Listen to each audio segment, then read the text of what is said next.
Hey there!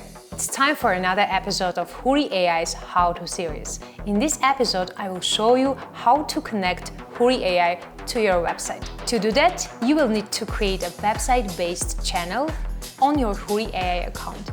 It will activate a widget on your website and allow you to communicate with your customers through it. To create a website-based channel on Hoory AI, log into your Hoory AI account.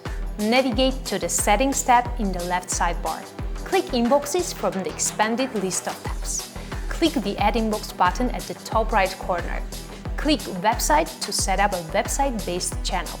Provide the necessary information in the given fields: channel name, channel domain, widget color, welcome heading, welcome tagline. Enable or disable channel greeting functionality. Once all fields are filled in, the Create Inbox button will activate.